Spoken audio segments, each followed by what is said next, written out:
This is the Meade LX90 8-inch advanced comma-free ACF with a auto star auto guide, which is a talkie version.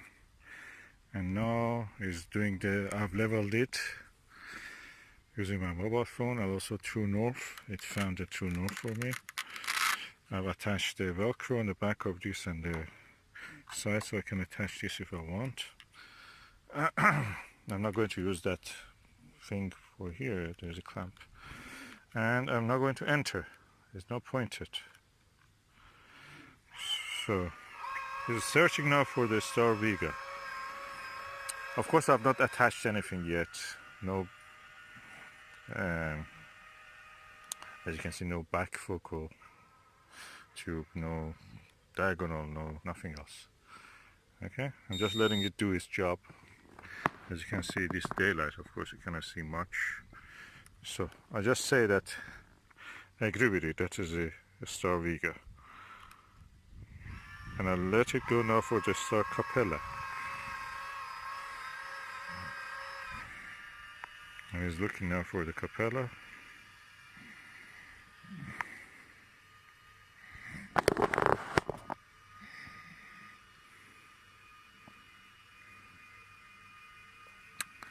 Of course, if it was in the night time, I would have actually tried to see if it is really in center. I would train it and other things.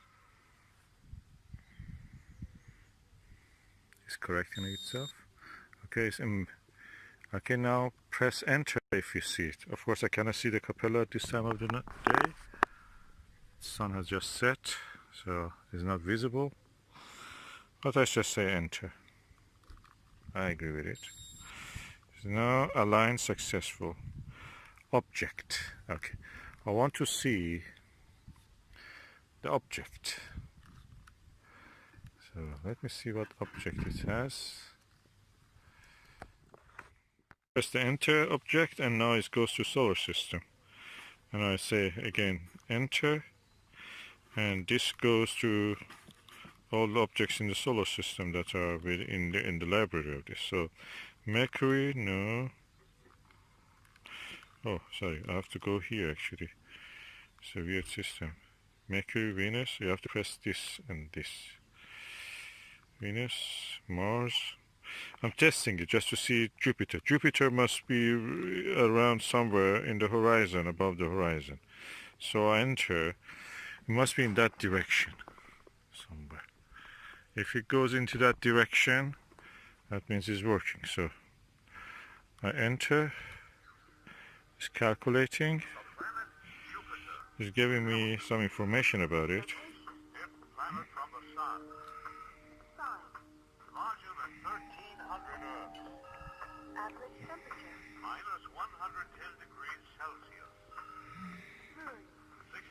Discovered so far. Nickname: the King of Planets. Okay, very basic stuff. Distinguished by its giant red spot, thought to be comprised of a raging storm of hydrogen and ammonia. So it says it's minus 5 degrees behind the horizon, or is under the celestial equator. Let's see anyway. Impressed by its colossal size, ancient Roman astronomers named the colorful behemoth after their primary god, Jupiter, or Jove. Later philosophers attributed happiness to the planet. It's not reason, so it doesn't tell to me. Oh, I've not entered the correct time, by the way. It says 3:10 a.m. And the time now is around, around 9 o'clock. Let me just enter the correct time. That's another session. Who's your boyfriend? Who is he? He's a handsome looking. I bet he reckon you'll run any day of the week, isn't he, lazy, eh? He would. He would reckon you'll run any day of the week, that day. Yeah, he's reckon you'll run.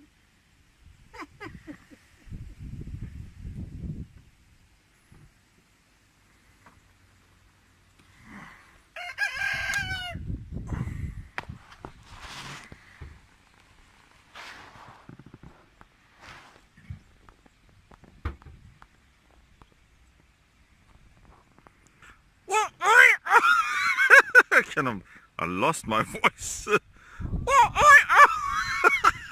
I cannot sing.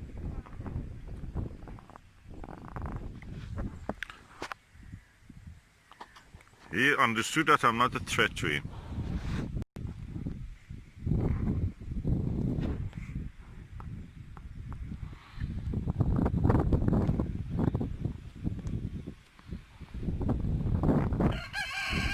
And the telescope is now tracking the Crab Nebula.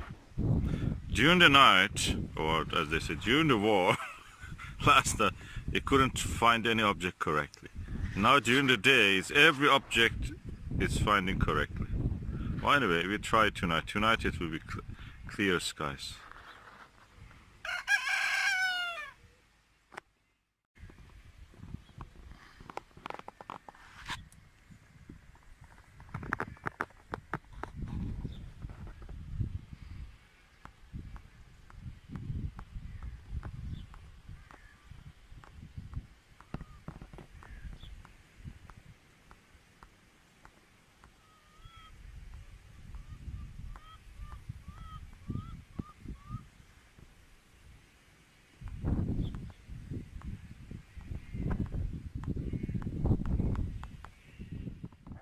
I recommend when you get a telescope, a Meade telescope with go-to system, reset the auto star. You go to the mode and go down using these scroll buttons here, and you go down or up and find the reset. You have to reset it. Then when you want to operate every time, I think you have to go first, set the date, then set the time, day saving, summer saving time, summertime, 1 hour ahead or behind, which is winter normal time, and that's it. And then you go for the alignment again, and auto align or 2-star. I'm using 2 stars, and adjusted the telescope toward the magnetic north using my mobile phone. Hopefully that's correct. And now I'm entering and let it go to find where it was. Acherner, okay, I don't want the stars I can see here. Is one of them is that star, which is the, you see at the center, that's the Arcturus. So I go down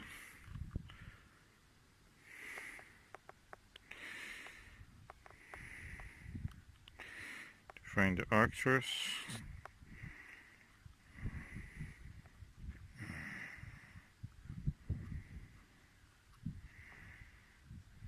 Antares must be also visible beside the Jupiter, but I'm going for Antares. Arcturus, Arcturus is here, and let us see if it is correct. Now I can find it.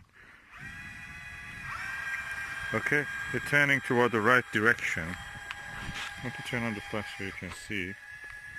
Okay, that's the direction, is almost right. So when it goes there and points to the Arcturus, that is rising. I think that is almost right. I think it's around 2-3 degrees wrong. I have to press it and bring it to that position. I will do it. Okay, the Arcturus is now at the field of view. Of course, I don't know if you can see it, but anyway, it's in the field of view at the center. And I use the focal reducer just to make the wide field of view. So I'm now entering, so it knows that's a star. So I'm now going for the second star. Let me see what star I can choose. Now having a Meade ETX 8-inch 200 LX90. LX90, which is a lighter version of the 200. Look at it, it's a new one. Look at the paint. I'll just put this. Oh, thank you, thank you. This is the correcting plate. That's the lovely mirror. Oh, it's so exciting. So I'll wait for it to get it fixed, because then you'll see it moving. And this is a talkie one, huh? It talks, yeah. So it's got the speaker there. Oh. When you point it at say you point it at Jupiter, you can press the speaker and it'll talk to you and tell you a bit about the planet. Is it possible that it finds its way around or no? It does find its way. So if we were outside, Oh, it has a. it's got GPS. So yeah. it's trying to take a GPS fix now, but because of the house, it's very difficult to get a signal in here. But if we were outside, we would point it north, level it, and then it fixes it automatically slews to 2 stars in the sky, 2 bright stars. So it'll slew to the first one Accurately. Well, yeah, I mean, you need to see, it may get it accurate first time. If it's not, you just look through the thing and you just adjust it slightly.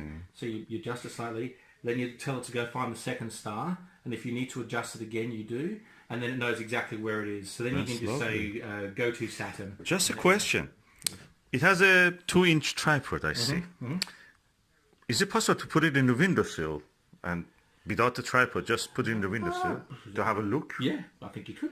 Oh, is it stable? Yeah, because that comes apart. So we will take this apart to transport it. So otherwise it's too heavy. Is it stable, you think? It can stand? Yeah, it'll be stable, yeah. Oh, that's lovely. I just kind of have a go tonight, probably. But looking at the forest. I'll just see, wait for it to get a GPS switch. You should get one soon. So basically, this... don't worry, inside the building I don't expect you. Yeah, that's right. But you got the adjusting handle here. So there's that one. And then there's this one here, which... Oh yeah, for the azimuth. Huh? But we'll wait for it to get a... It's lovely. I'll show you Impressive. Impressive. So north is about there. And I'll level it. Oof. So you just get I just use my phone to make sure the tube's level. I think I use a Vixie for this. There's an angle, there's a little device which shows the angle. It's magnetic, just sticks to here. Yeah. Oh, lovely, beautiful. Yeah, so as I said, Cannot believe I got this. It was a dream. Bless you, man. I mean, you can see the details on Jupiter, the rings. All that thing you can see very easily. I tried to actually photograph the Jupiter the other night. So, for telescope I've attached the auto star with the velcro to the body. It's like magnet, as if it attracts to it. And for the second star I'm going to choose a star which is right above our head. Let me turn off the flash. Yeah, that's the star you see there in the center. That's Vega, and I'm going to use that.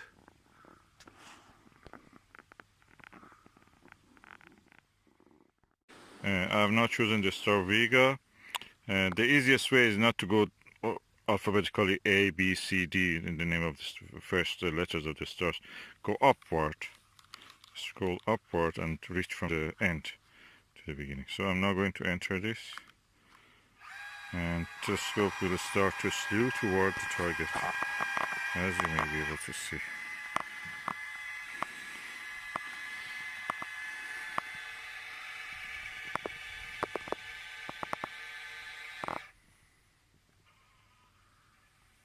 Almost trying to find it. Of course I will try to help it because it's the first time I'm using this with this system, so I have to bring it to the center. I will do that. The second star, I noticed that the Vega was covered with the clouds, so I just chose Antares. Over there, beside the brightest dot that you see is Jupiter. So what I'm going now is to press enter, and this is calculating. Alignment successful. I'm now going to choose the object. So I press enter again. Solar system. And this is going to Mercury. I want to go for Jupiter, so I'm going down. Venus, Mars, Jupiter. If I enter it now, this will go to talk about it. I don't want talk because I've listened already to that. I want it go to Jupiter. So, yeah, dead center. Dead center. We have the Jupiter dead center. Auto line successful. Minus 110 degrees Celsius. 63 discovered so far. Amazing. I have it at the center now. Oh, lovely. Oh, I'm really impressed. The other spot. Now I'm able to track with my Meade 8-inch LX90 ACF telescope, advanced coma-free or ultra high transmission coating. Amazing.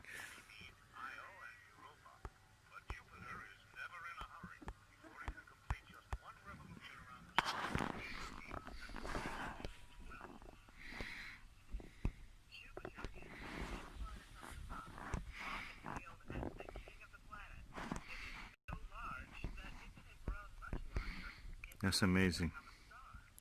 I finally succeeded. What I did was that I didn't go for auto align. I went first resetted the handset. Second, what I did, I went and actually set the date, set the time, and then saved for the summer now. Daylight saving time. I set it up also for that. Then after that, I went and chose the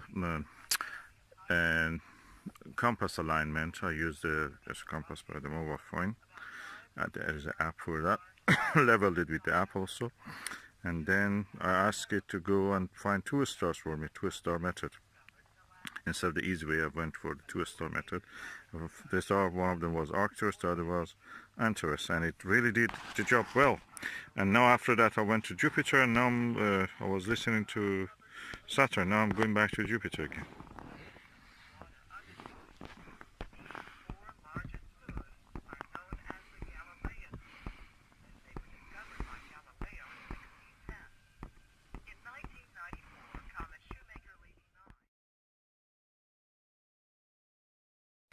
Okay, I asked the telescope to find me the ring nebula, Messier 57, and it found, for the first time I'm seeing the ring nebula. It's with the averted vision is clearly there, and oh, I'm so excited. I love this telescope. That's such a good piece of kit. Oh, exciting.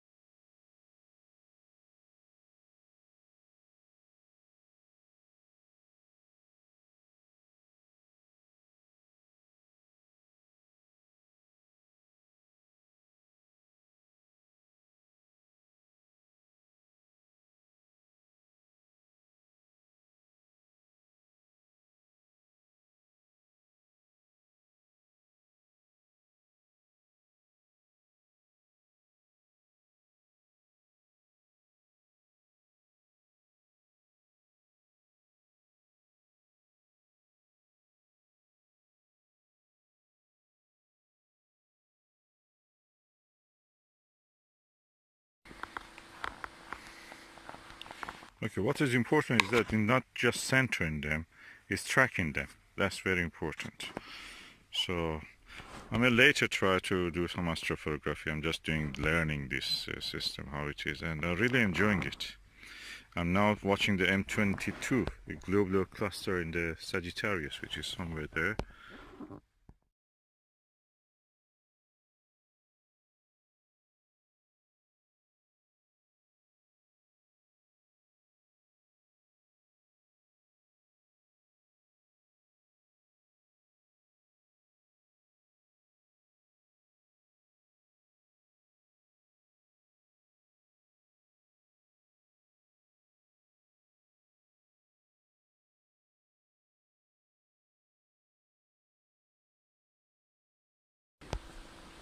Okay, I'm using the Meade LX90, and of course I'm going through a tour. Is now going into M5. Messier 5 is a globular cluster in the Ophiuchus constellation.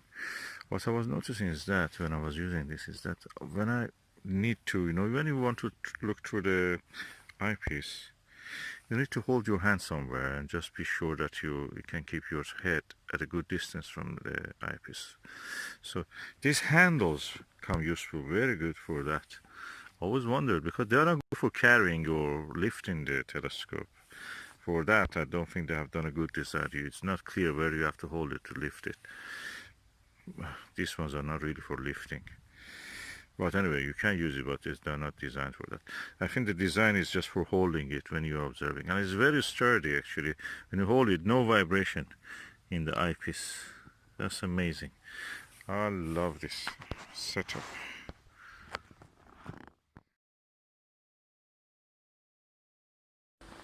Okay, that's the first lesson I'm learning. Dew forms on the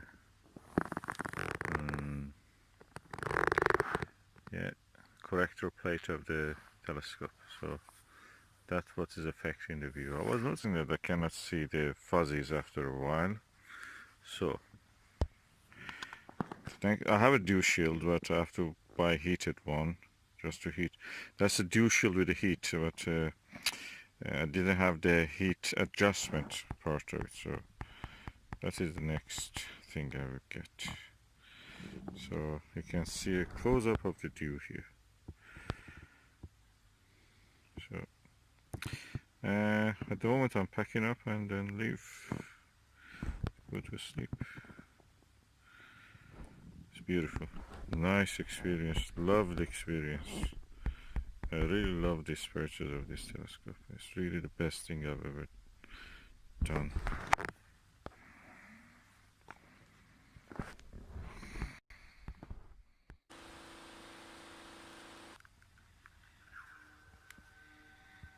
Planet Saturn.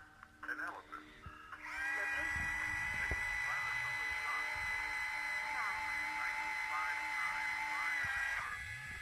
Classification. A gas giant. 60 and counting. Nickname. The Lord of the Rings. Second in size only to Jupiter, Saturn is the farthest planet from the Oh, that looks really nice. Goes with that even, makes it more beautiful. Yeah. So How much is this with this now? Oh, I haven't got a clue off the top. Okay, you have to tell me. That's why I should take it off. Yeah. Basically a plastic shield that you shove over the front of the scope Yes. because you're at that angle and it helps to deflect any dew that's in the air falling on the front of it. Yes. That's great, it does Yeah. a brilliant job. But we live in the UK Yeah. and Let's the get UK cold. gets more dew than most of the countries in the world. Yeah. So what you do is you put the same thing on, it looks exactly the same, apart from it's got a heater band built in here. Oh. So, and then that plugs into the dew heater. Yo, lovely.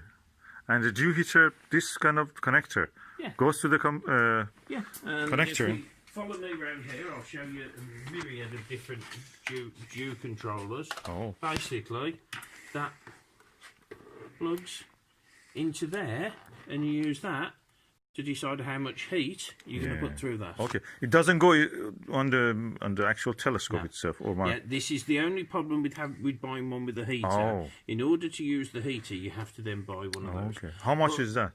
I'll come back to that in a minute. Yes, But off you the don't camera. need it. No, you don't need it straight away. Yeah. You could get away with the normal one. Yeah. But in the end, as we're in the UK, I will tell you 110,000% you will need a dew heater. In the end, you don't need one to start with. You Yes. can get up and running. You Yes. can enjoy the scope. Yes. But dew's your biggest problem in the UK. Yes, definitely. So you will end up buying one. Yeah. Definitely. Yeah, I know that how it is every day dealing with the frost also. The Celestron, or you can buy a Skywatch equivalent of them. This come from the same Chinese factory. With the light, red light, and also the blue light. Sorry, the white light. And the radio was really good companion for tonight. I can listen to radio, can do everything. It was charging, I can charge my mobile phone here. Everything looks so well done. So this will be going to be charged for later tomorrow night. Okay, I have now finished the first session of astrophotography, and I used my mobile phone digiscoping. I took mostly the pictures of the deep sky objects like M13, M31 and M11, M73 and such things. And I will process the images, but I mean process image, I mean just edit it in the mobile phone. Nothing like a stack or anything like that. But the preliminary result is just acceptable to me. I'm impressed by the results. And yeah, why not digital scope? Just a digital camera Huawei P10 Plus. And if you use something like Huawei P30 or the latest one which comes in September, P40 probably, you will get, I'm sure, much better results. What I've noticed is that, for example, M13, we always read that the globular clusters are very old stars. You could see the red color of the M13 in the photograph. You will see my photographs. I will add it at the end of this video and you can see that. I'm really impressed by the quality of the images that I could obtain. The astronomy session, I will charge this just to make sure that I have always some power inside it. It will not take all of it, but when I'm using. But it's good to be sure that you have enough, and it also increases the life of the battery. So I'm going now to connect it. Everything is self-contained on the other side of it. I'll just bring the wire. Okay, now I've connected through this to here, and now I am going to put it on the charge. That's at this position. It shows charging, and when it is fully charged, it goes green. They said don't trust this, but I trust this.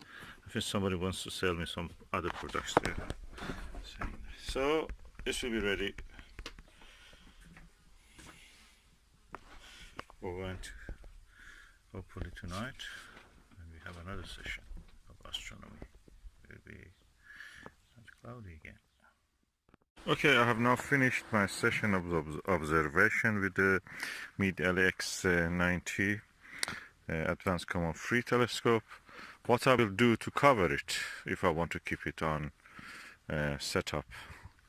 So what I've done here, I've bought a plastic bag, bin bag, rubbish bag, and I put it over it. And there are specialized bags also, you can use them.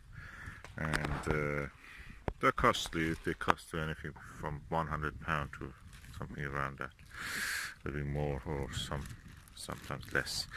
And they say they're multi-layer and waterproof. This is waterproof. It's single layer. If I want, I can add another layer or a even bigger one. I can add to this as much as layers I have need. Of course, I don't recommend to keep it forever like this. Just for several hours or one night, that's all right. If you have to go somewhere to observe. So that's a cheap solution for that. A pack of this, which is around I think 20, will cost you £2, £3, and saves you a lot. And the moment they're not useful, you just throw them away. Okay, I'm now in Shropshire at the Welsh border in England. I have been to many places to look at the Milky Way and the solar eclipse and such things. I must say, Welsh border and Shropshire have the darkest skies I've ever seen. I never was able with any of my telescopes, with naked eye, anywhere to see the scutum star cloud as clear as what I saw here. It's one of the prominent star clouds in the Milky Way. And I saw it here in Shropshire. But naked eye. And really impressive. If people in the UK, I mean, I know that they are going to different places. Shropshire is a nice place if you go. If you can use a weather forecast at a good time, it's good to go to Shropshire or go to Welsh border or Wales itself, inside of Wales. One of the darkest sites probably in the whole Europe. And as far as I can say, probably in one of the darkest sites in Eurasia.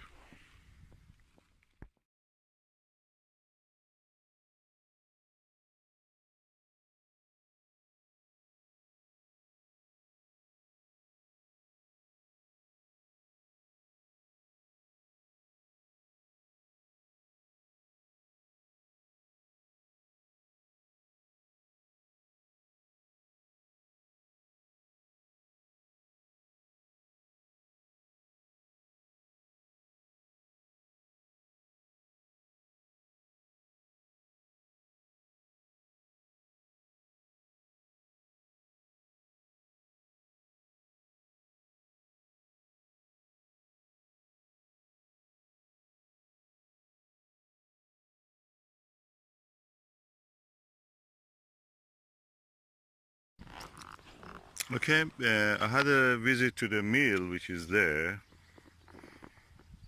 It took around 20 minutes and now we are back.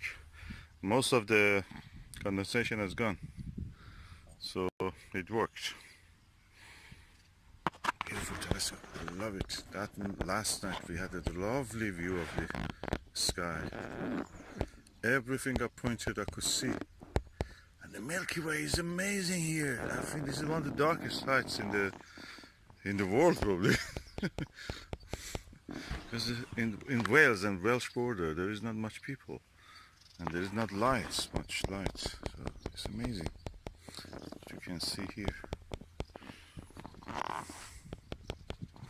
I'll leave it open for a while just to completely dry up.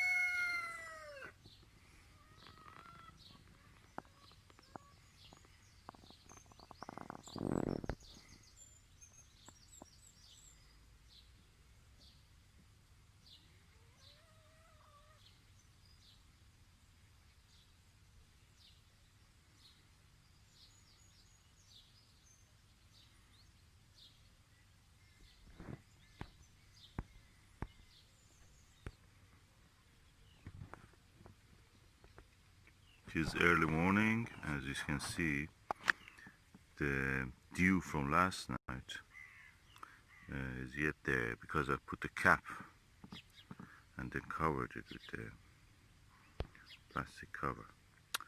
But now I'm exposing it to the atmosphere, and the body of the telescope is already dried up. But the lens will also dry because at the moment it's exposed to the atmosphere.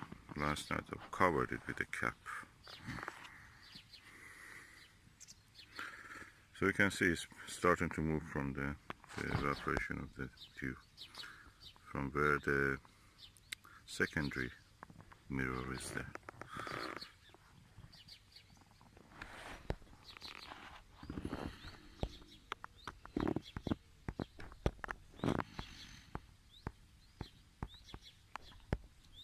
So probably next time I'll bring a little heater also, I mean hair dryer.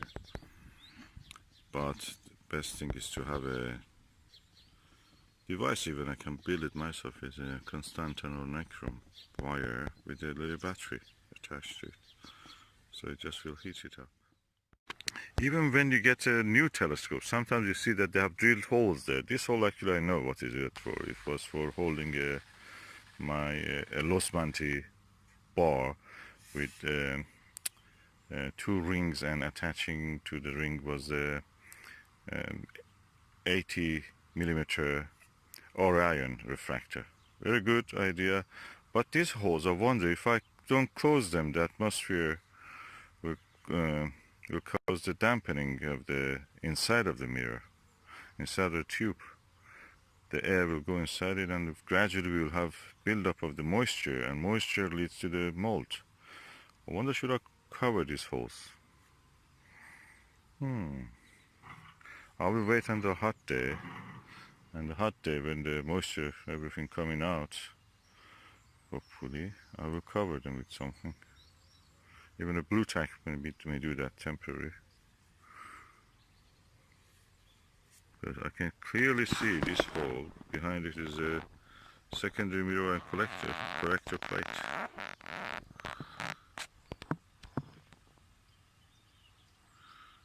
Yeah, that's what you see, the secondary mirror conjunction with the collector plate.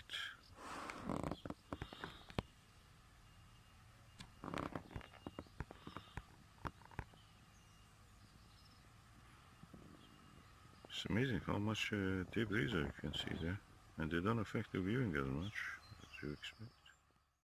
I think the secret of my success with observation of many of the faint fuzzies, nebulas and deep sky objects was that I put this Celestron, or we can use Meade. Meade one is a little bit, I noticed, it's too more, shows the secondary mirror too much. But this Celestron one is alright. And if you use Antares, that will be also alright.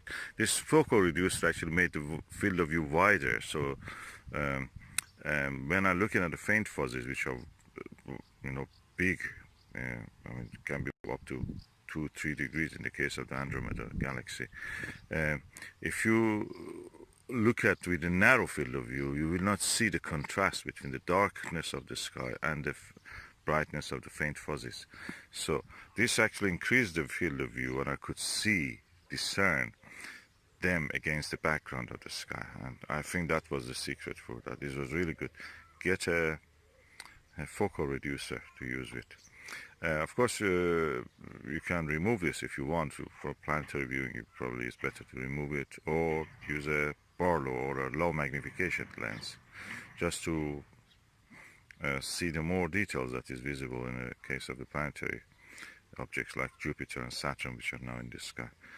And for other things, for very wide objects like the faint fuzzies, nebula clusters, and all the things, it's better to have the focal reducer. So we have almost 2 degrees here. This is 10 millimeter. I had a 40 millimeter last night, and this 40 millimeter, and with this focal reducer, the widest possible field of view was around 2 degrees, which is really good for moon widths you could see.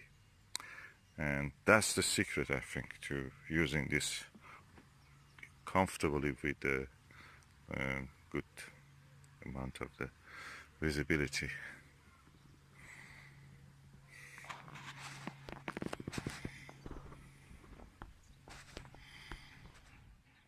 This is the heaviest and largest telescope I've ever used on a windowsill. This is the 8-inch Meade LX90 ACF ADVANCED COMA-FREE latest model, and I'm using it on the windowsill. This part of it is around 20 kilos on its own, so quite heavy, but it's stable at the same time. I'm using it in the ultrazoomed mode because the window that I have is not big enough for turning and positioning and letting it automatically go and find the north and level itself and everything based on the GPS that it has, because that way actually it will hit, the tube will hit the window. So I'm using it, and yeah, the result is nice. I really am pleased with this. Before that, the biggest telescope I was using in the year was a 6-inch Maxet of Cassegrain Skywatcher SkyMax 150p, and now I have an 8-inch telescope here. Okay, this is the moon, and this is the Meade LX90 telescope with 2-inch eyepiece. This is a modular Hyperion eyepiece, 10 millimeter. This is a Butter planetarium, of course, eyepiece. Finding the low focal length eyepieces is difficult for 2-inch, because 2-inch barrel sizes, because some say that these are equal to 1.25 eyepieces. So I don't believe in that. The eye comfort of the 2-inch is much better than the 1-inch. And as you can see, the setup really works nice. I can show you, if I can, how the image looks like. Let's go and see.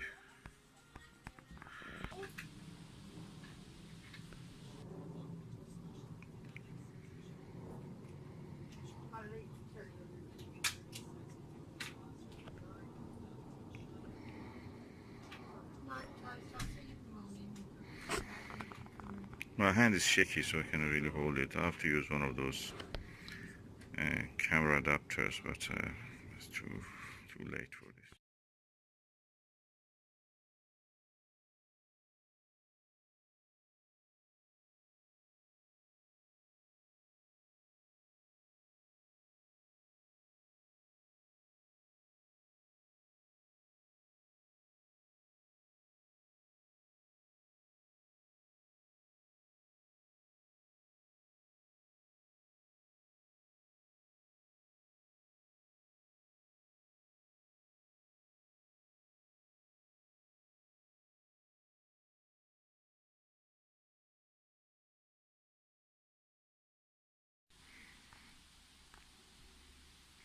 I never had this experience before. So much detail I can see now on the Jupiter's disk with this.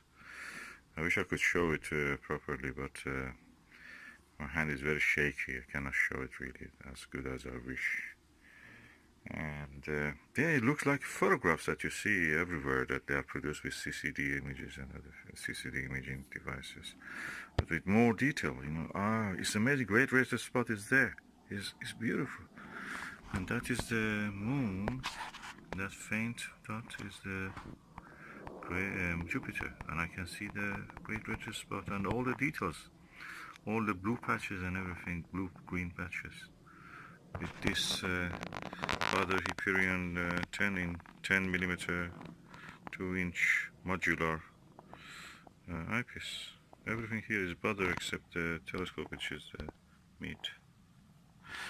And the attachment back focuser is also, focal reducer is Celestron 0.6 to 63 focal reducer. So I may just remove that and just see how it will be without that.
Okay, this is the Meade LX90 EMC.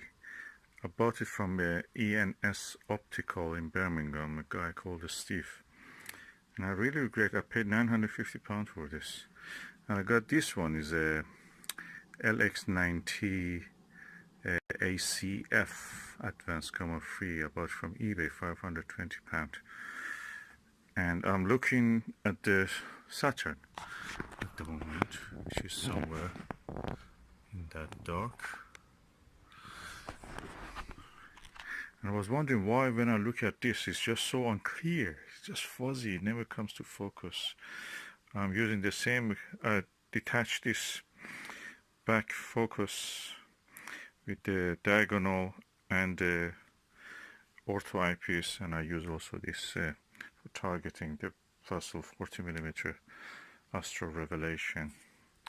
And I use the same on this. In this one, crystal clear, amazing clear, and in this one, rubbish. You cannot see anything, you know, just through hazes if you're looking. And I can show you nothing wrong with the front. But when I was the stars, look at the stars autofocus, this doesn't show any, it shows that it's out of collimation. Even worse than that, I think that the mirror is damaged. It's deformed, kind of. Instead of being round, it's kind of hexagonal. And this one is perfect circular. 520 ENS Optical 950. Rubbish. The guy doesn't know, either doesn't know about anything about the telescopes, or he's just dodgy seller. Steve is probably a dodgy seller. I don't know it. It looks completely faulty. It doesn't show. You know, I was looking with both of these on the Jupiter just a few hours ago. It was visible, and in this one I couldn't see more than a hint of the brightest of the, I think, South Equatorial Belt. With this one, every detail was visible, and I'm surprised and disappointed actually.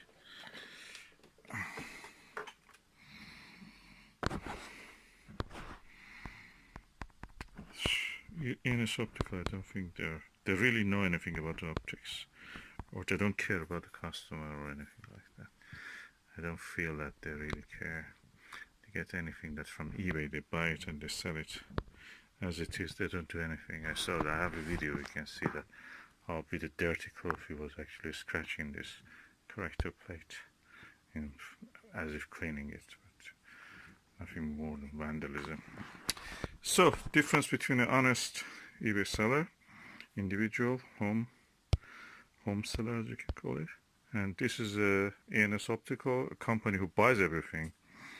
It's a shop practically, buys everything from eBay and just sells it on again on eBay, but in a very dodgy way actually ask the people in the eBay to come to their website. Now I understand why they ask this. I think the reason they ask it is because they ask people to come to their website and buy it from there, have a £50 discount. When you go there, in my experience, that's what happened to me. They kept my money for 1 month. They didn't send a telescope. 1 month my money was in their hand.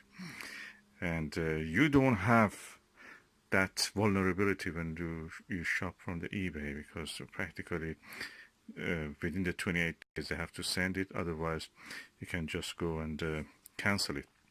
And you can confirm it also if you are not happy. They definitely have to give it back. When you go to the website, there is no such a guarantee. That's it. You're at the mercy of them. So that's the reason they encourage people. You look at the items they're selling in eBay. They're all the time saying that come to our website, you get £50 discount or something like that, depending on the item. And that's the reason they want to keep you away from the security and the assurance that eBay gives you through the PayPal and other things. Don't buy from the eBay, out of the eBay anything if you want from them even. Of course you can buy the same item just a few months earlier you could buy it from the eBay. They come again, just buy it from the normal people, not from the company. I'm really disappointed. Such a big lemon they sold me.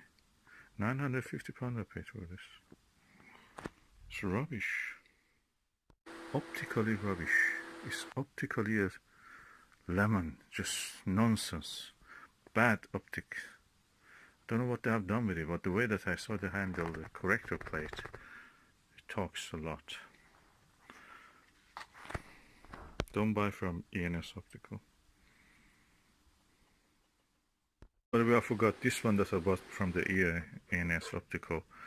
The hand control of it was faulty. Even when they were in the video I've made, you can see the hand control is not working. The guy says, oh, it's not working. Maybe next time works, as if magic. He believes in magic. Anyway, I had to write. After 3 months, I think, communication, he finally sent me a replacement for that. For the faulty one, so practically. Yes, 3 months I paid, and 1 month I didn't have the telescope. He was just using my money, around £1,000, £950 with the petrol and everything I've collected. Then after that, 3 months I waited just to actually be able to use it with the thing, with the hand control. Not good experience. I was thinking a long time why this ENS Optical guy was telling me that you are lying. When actually I paid money and I just wanted to come and collect it as he told me that you can do it. And I was thinking why he was worried, why he was selling such a thing. It's just pointless. I didn't understand even what it means when he says we have fraudulent people lying. My money was in his bank account. And 1 month passed. He was just every time saying I'm in Spain, I'm away. And now I realize that he may have some dealings with people and he made a fraudulent treatment or something like that. Something went wrong and the customer service was so bad, somebody complained to somewhere important. And he was aware of that and he was worried that somebody may come after him. He want to see him in his place. That's the only reason I can think of. Otherwise, what's the point of it? I paid the money, I just want my item. And my money was in his bank account. Direct debit, it went to his account. And I was wondering why £950 went to his bank account, and yet he was moaning about these things which I couldn't understand. I couldn't figure out what he's talking about. The money is in his hand. He has to deliver the... I think by then he was just trying to... because I saw a lot of things. I have a suspicion he may put parts, take one part from something, put it on another one. Just makes them, you know, something like that. That's what I'm thinking. the box that was for mine went actually for somebody else, and the rubbish wrapped LED came for me again. None of this was mentioned when I was buying it from his website, ENS Optical. So it's just all dodgy, looked dodgy, not right to me. I wish I didn't buy it, but then my money was in his hand, so I couldn't really. I was new also to eBay. I didn't know that you can buy it actually in eBay. You just have to wait for the right item to arrive. Anyway, it was a compulsive buy. And this one, Advanced Coma-Free GPS version, LX90, came with a audio star hand control. It talks, number one. Much better deal than that. Look at it. Wrapped. Look. Look at it. Come on. And we want to go out of EU with this kind of businesses and trades and manufacturings. I don't know really. This is a customer service we get.